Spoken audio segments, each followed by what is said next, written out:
Hello everyone, एक और नई वीडियो लेकर आया हूँ आप लोगों के लिए। इंफॉर्मेटिव वीडियो मैं इस चैनल पे लेके आता हूँ। इस बारी मैं जो वीडियो लेके आया हूँ, थोड़ी सी डार्क साइड आपको दिखाना चाहता हूँ कनाडा की, क्योंकि मेरी वीडियो में आपको हर चीज़ मैं बताता हूँ, मोस्टली पॉजिटिव चीज़ें बताता हूँ, क्योंकि नेगेटिव चीज़ें हर जगह पे होती है। मैं आपको डिमोटिवेट नहीं करना चाहता। तो इस वीडियो में एक नेगेटिव चीज़ मैं बताऊंगा, जो कि अब बहुत ज़्यादा होगी, विंटर के अंदर ही ये ज़्यादा होता है। और ये क्यों होता है उसके रीज़न भी बताऊंगा, और एक बंदे के साथ अभी रिसेंटली कुछ हुआ है वो पूरी स्टोरी बताऊंगा, और लास्ट में बताऊंगा कौन है वो बंदा, कहाँ पे है, और वो सब चीज़ें मैं लास्ट में डिस्क्राइब कर दूंगा। ठीक है ना? तो अगर मेरे चैनल पे आप पहली बार आए हो तो सब्सक्राइब कर देना, और लाइक शेयर कमेंट करना मत भूलना। और बाकी कमेंट में ये मत लिखना है यार इतना ही बुरा है तो चले जाओ यहाँ से, इतना ही बुरा है तो तू क्यों गया है। मैं आपको बता रहा हूँ कि पॉजिटिव थिंकिंग यहाँ की कनाडा की बहुत सारी अच्छी है। जैसे कि आप टैक्स पे करते हो, उसके बेनिफिट भी, आपको रिवॉर्ड भी मिलता है। हर साल आपको अकाउंट में पैसे भी आते हैं अगर आप लो इनकम में आ रहे हो, और वैसे भी बहुत सारे बेनिफिट्स यहाँ पे मिल जाते हैं। फ्यूचर लाइफ अच्छा है, तो ये तो पॉजिटिव थिंकिंग में हर कोई दिखाता है, और मैं भी दिखाता हूँ आपको। यहाँ के बेनिफिट भी बताता हूँ और आपको आने के तरीके बताता हूँ। तो इस वीडियो में वो चीज़ें मैं कवर नहीं कर रहा, लेकिन रियलिटी आपको पता होनी चाहिए। अगर आप आने का मन बना रहे हो, जो आ चुके हैं, कैसे सेफ रह सकते हैं, इस चीज़ों से बच कैसे सकते हैं। मैं आपको बता दूं कि जैसा कि कनाडा के अंदर क्या है कि लोग है ना, ह्यूमन राइट्स ज़्यादा दे रखे हैं। जैसे कि भैया किसी को मारना नहीं है, किसी को वो नहीं करना, किसी को हार्म नहीं करना। इस चीज़ को लेके ज़्यादा वो चीज़ें हैं।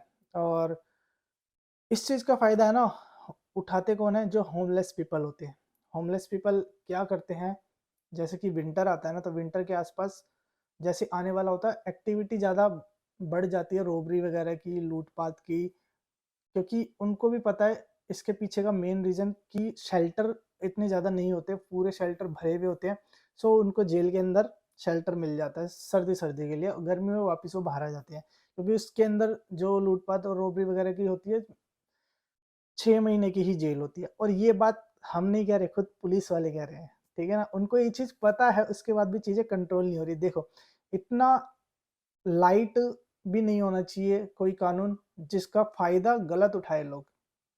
ये चीज़ मैं कहना चाह रहा हूँ कि इतने भी पोलाइट मत बनो कि दूसरों को हार्म करके और दूसरे की मेहनत का पैसा लेके उस चीज़ का उल्टा फ़ायदा उठाए। चलो भाई, सर्दी में रहने की जगह मिल गई, खाने-पीने का भी मिल जाएगा, गर्मी में वापस बाहर आएँगे, मौज लेंगे।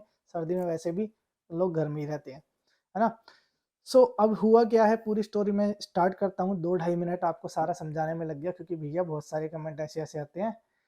हमारा भी फिर दिमाग ऐसा हो जाता है यार, बनाए नहीं बनाए। भाई एक बंदा है जो कि स्टूडेंट इंडिया से आता है यहाँ पे। फिर उसके बाद यहाँ पे जैसे कि आप लोगों को पता है, इस टाइम पे इन्फ्लेशन इन रेट बहुत ज़्यादा है, जॉब है नहीं मार्केट के अंदर, और कोई वर्ड आगे पीछे हो जाए, ऊपर नीचे हो जाए, तो भैया उसको जज मत करना, मेन स्टोरी पे फोकस करना। ठीक है ना? सो नो डाउट काम नहीं है कनाडा के अंदर फ़िलहाल, और पहले की तरह जॉब वगैरह भी नहीं है। जहाँ पे मैं काम कर रहा हूँ, शुक्र है कि मैं परमानेंट हो गया था टाइम रहते ही, और मुझे रेगुलर शिफ्ट मिल रही है। लेकिन वहाँ भी जो एजेंसी के बच्चे आते थे उनको भी नहीं बुलाया जा रहा है, और यहाँ तक कि जो हम परमानेंट है उनको भी बोल देते हैं कि अगर छुट्टी लेनी है तो ले सकते हो, वो अनपेड होती है। अननेसेसरी छुट्टी तो कौन क्यों ही लेगा। ये सारी चीज़ें। और ये है कि अगर ऐसा ही हाल रहा तो जनवरी तक हो सकता है मे बी ले ऑफ वगैरह भी दे दे। मैं मुद्दे से फिर भटक गया, तो स्टार्ट करते हैं। एक लड़का जो आता है यहाँ पे स्टूडेंट, सो वो आके पहले जॉब वगैरह तलाश करता है, उसको जॉब्स नहीं मिलती, तो उसके पास एक ऑप्शन रहता है कि क्यों ना मैं उबर कर लूँ। उबर वो ज़्यादातर यहाँ पे बच्चे हैं ना, डाउनटाउन एरिया में ही करते हैं, और होमलेस पीपल भी ज़्यादातर डाउनटाउन एरिया में ही मिलते हैं। और उनको भी ये सेंस नहीं होती, पहले मैं बता दूँ, वो नशा करके रखते हैं। उनको सिर्फ़ पैसे से मतलब है, और मेहनत वो करना नहीं चाहते। वो सारी चीज़ है। जब बाहर का बच्चा आके मेहनत करके कमा के खा सकता है, इतनी जब जॉब नहीं है, नौकरी नहीं है, फिर भी सर्वाइव कर सकता है, तो वो क्यों नहीं कर सकते? उनको क्योंकि करना नहीं है, उनको ईज़ी पाथवे पता चल गया है। उनको मेन ये होता है, किसी को भी टारगेट करना, रॉबरी करना, भग जाना, फिर किसी को भी टारगेट करना, रॉबरी करना, भग जाना। हाँ, मर्डर नहीं कर सकते, अटैम्प्ट नहीं कर सकते। उनको पता है 6 महीने की जेल होगी। 6 महीने में जो सर्दियों में जेल में रहूँगा, मेरे को खाना-पीना सब कुछ वहाँ पे मिलेगा, और 6 महीने बाद वापस बाहर आ जाऊँगा, फिर से यही एक्टिविटीज़ करूँगा, और सर्दियों में फिर जेल में चले जाऊँगा। सो वो बच्चा यहाँ पे उबर करता है। उबर करके जैसे-तैसे अपना किराया इकट्ठा करता है। ऊबर में ये है कि भैया एक दिन में होने को आपको $200 की कमाई होगी, एक दिन में पूरे दिन के अंदर $60 की ही हुई है, कोई परमानेंट नहीं है ऊबर का ना हिसाब किताब। लेकिन मेहनत आपको बराबर करनी पड़ती है, किस दिन कौन सी चीज़ सही काम आ जाए, मेन टिप भी काम करती है यहाँ पे। तो बच्चा वो ऊबर कर करके साइकिल रेंट पे ली हुई, मतलब साइकिल को भी सिक्योर रखना है, और अपना ऑर्डर कहीं का भी आ सकता है, कोई सुमसाम एरिया का भी आ सकता है, कोई कहाँ का भी। अब नया बच्चा है उसको तो ये पता नहीं ना कि कौन से एरिया में नहीं जाना, कौन सा डेंजरस एरिया है, कौन से एरिया सही है। जैसे अपने वहाँ भी होते हैं, हमें पता होता है कि हमारे ये एरिया तो अच्छे में काउंट होते हैं, ये बेकार में काउंट होते हैं। सो कनाडा में जब तक आप नहीं आ रहे, आपके लिए कनाडा एक अच्छी कंट्री है, लेकिन एरियाज वाइज तो आपको तब पता लगेगा जब आप पुराने हो चुके होंगे कि कौन से एरिया कैसे है। सो अब वो रात का टाइम हो गया, वो डिलीवरी फूड देने जा रहा है कहीं पे, साइकिल पे जा रहा है, बैग टाक रखा है, मजबूर, अपने कॉलेज फीस इकट्ठी कर रहा है, रेंट इकट्ठा कर रहा है, जैसे तैसे सरवाइव करने की कोशिश कर रहा है कि चलो स्टडी पूरी हो जाएगी, कभी ना कभी मेरे को जॉब अच्छी मिल जाएगी। सो इसको 3 बंदे मिलते हैं, हाथ देते हैं, रोकते हैं, और इसके मैं प्रूफ दूंगा, ऐसे नहीं कि कहानी बता दी आपको ताकि वीडियो पे व्यूज आ जाए कि मैंने ये कहानी कहाँ से सुनी है, क्या है और क्या नहीं है। उसको, जिसमें एक गोरा बंदा होता है और 2 काले ब्लैक होते हैं। तो ब्लैक एंड गोरे से आप समझ ही गए, तो इस पे ज़्यादा चर्चा नहीं करेंगे। वो उसको बोलते हैं, you have a money, so give me, don't lie, मतलब आप मुझे जितना आपके पास है सारा दे दो और झूठ मत बोलो। सबसे पहले उसका फ़ोन छीन लेते हैं, और वो बोलता है मेरे पास पैसे नहीं है, मैं एक स्टूडेंट हूँ, मेरे पे कोई पैसा नहीं है। वो कहता है डोंट लाई, 2-4 उसके मारना शुरू कर देते हैं ताकि वो डर के मारे दे दे। सो वो बोलता है मेरे पास पैसे नहीं है, उस टाइम भी वो इसी पे रहता है कि मेरे पास पैसे नहीं है, जबकि यहाँ पे है ना पुलिस भी यही बोलती है, अगर आपको कोई ऐसे भी मिलता है तो आपके पास पैसे हैं तो इंस्टेंटली दे दो, जो भी वो मांग रहे दे दो, उनसे आर्ग्यू मत करो। वो ये इसी चीज़ पे ज़्यादा गुस्सा हो जाते हैं कि तुम्हारे पास होते हुए भी तुमने झूठ के बोला, फिर वो तुम्हें हार्म करना शुरू कर देते हैं। पैसे वो सब चीज़ें लेके भी जाएंगे, ऐसा नहीं है कि आपने मना कर दिया तो चेक नहीं करेंगे, चेक ए टू जेड करेंगे, लेके भी जाते हैं, उसके बाद हार्म में करते हैं। सो यहाँ पे क्या हुआ, उसने अपने आप को, मनी को सेव करने की कोशिश करी, अपने आप को सेव, क्योंकि यार हार्ड मनी है, बहुत मुश्किल से कमाई जाती है। तो उसने जैसे जैसे मना कर दिया, मैं वीडियो एडिटिंग में कट नहीं लगाऊंगा, जो एज इट इज़ है वही बताना चाहता हूँ। मना किया तो उन्होंने उसका फेस लॉक खुलवाया फ़ोन का, उसमें बैंक ऐप खुलवाई, उसके फेस से अनलॉक हो गई। उसके अंदर उन्होंने बोला कि इसके अंदर तुम्हारे पैसे हैं, उसको उसने ट्रांसफ़र कर लिया, $150 ही थे, और उसमें इसको उनको क्रेडिट कार्ड की डिटेल भी दी गई। बोले तुम्हारे पास क्रेडिट कार्ड है, उसने बोला हमारे पास नहीं है। तो उसका बैग वैग चेक करते हैं, क्रेडिट कार्ड वगैरह और डेबिट कार्ड वगैरह उसके मिल जाते हैं उसके अंदर। और उसने अभी रेंट के रिसेंटली कैश निकाला था रेंट देने के लिए $600।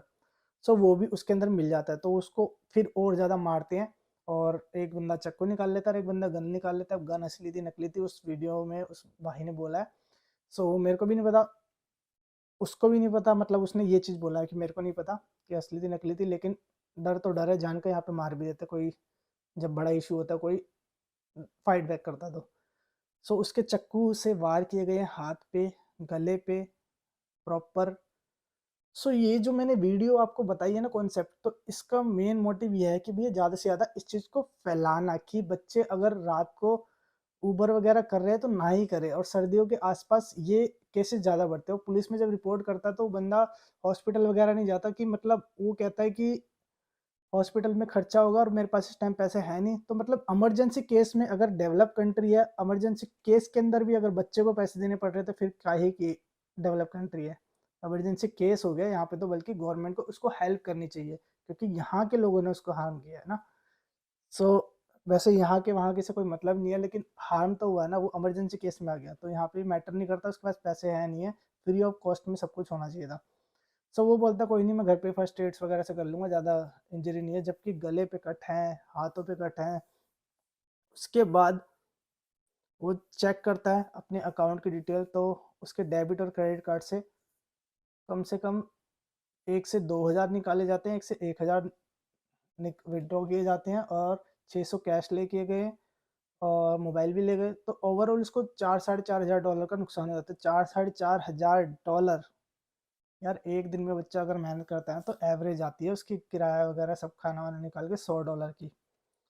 $100 $4000 कमाने इकट्ठा करने तक उसको कितनी मेहनत करनी पड़ेगी, रेगुलर काम करेगा। अब 1 महीने में यहाँ पे लोग ऑन एवरेज काम करते हैं 20 दिन, बाकी छुट्टियों में चले जाते हैं। लेकिन अगर वो लगातार भी 30-30 दिन काम करेगा ना, जब जाके उसके $4000 आप सोच लो 2 महीने के बाद जाके रिकवर होंगे। सो ये सारी चीज़ें। और तो वो जो कुछ है बुरा हुआ, तो मैं यही कहना चाहूँगा कि रात के टाइम ना निकले। डाउनटाउन एरिया में ये ज़्यादातर केसेस होते हैं, और हमेशा ग्रुप में ही जाए, कहीं भी आ रहे जा रहे हैं। और जॉब ऐसी देखो यार जहाँ पे पैसे भले कम बने, इंडोर की जॉब हो। मेरे देखो भले ही पैसे कम बनते हैं, लेकिन मैं एक सेफ जोन में काम करता हूँ। मुझे पता है मेरे को एक ही जगह पे जाना है, अंदर काम करना, वहाँ से घर आना है। मेरा रूट भी मेरे को पता है, मेरे को लोग भी वहाँ के पता है, डेली आने जाना मिलना हो जाता है। और मैं बस वगैरह में आता जाता हूँ, तो मैं अपने आप को सेफ फील करता हूँ। ऐसी मेरी वाइफ कभी जो शुरू से जॉब कर रही है, टीम के अंदर करती है, तो इंडोर में काम करना है उसको, उसको शुरू से वही काम कर रही है। अब ज़्यादातर स्टूडेंट के साथ ये होता है कि वो पार्ट टाइम होते हैं, तो उनको मल्टीपल जगह पे काम करना पड़ता है। इधर से छूटेगी तो उधर करना पड़ता है, उधर से पार्ट टाइम, क्योंकि एक शेड्यूल नहीं बन पाता ना। लेकिन कई लोग मैनेज कर भी लेते हैं, जो चेंज नहीं करते बार बार। तो इन सब चीज़ों के कारण ये सारी चीज़ें होती है। तो अभी जब तक स्टूडेंट हो तो पैसे के पीछे थोड़ा कम हो जाए चलेगा, लेकिन मेन है जान है तो जहान है। सो इस जो मैंने ये सारा क्राइटेरिया देखा, आप तक इन्फॉर्मेशन पहुंचाई, इस वीडियो को शेयर करना। और जो जिस वीडियो से मैंने ये देखा है ना, सो उस चैनल का लिंक मैं डिस्क्रिप्शन में दे दूंगा। मैं उस भाई को क्रेडिट भी यहाँ पे दे रहा हूँ, जबकि मैंने उस वीडियो का कोई भी क्लिप यहाँ पे यूज़ नहीं किया है। लेकिन फिर भी मैं, चलो यार कहीं से मेरे को इन्फॉर्मेशन मिली है, तो मैं उस वीडियो का लिंक डिस्क्रिप्शन में दे रहा हूँ। सेकंड थिंग, वो लिंक काम करता है नहीं करता है, इन फ्यूचर आप वीडियो देख रहे हो, 10 दिन बाद देख रहे हो, सो ये मत बोलना यार वो लिंक तो चल नहीं रहा, तूने फेक वीडियो बना दी। क्योंकि वो डिपेंड करता है उस सामने वाले पर्सन पे, उसने वीडियो हटा दी किसी रीजन से, या किसी ने रिपोर्ट करी, या कुछ भी हुआ, कल को उसने पुलिस के कहने पे या जो भी उसके अंदर डिस्ट्रीब्यूट हट गई, तो वो वीडियो हट चुकी है, लेकिन स्टोरी रियल है। और अभी अभी आपको उस वीडियो लिंक के ऊपर क्लिक करने पे वीडियो आ रही है, सो आपको तो फिर बताने की मेरे को जरूरत ही नहीं है। तो वीडियो में फिलहाल इतना ही, और नेक्स्ट टॉपिक किस पे लेके आऊँ वो भी मेरे को सजेस्ट करो कमेंट में। तब तक के लिए बाय बाय।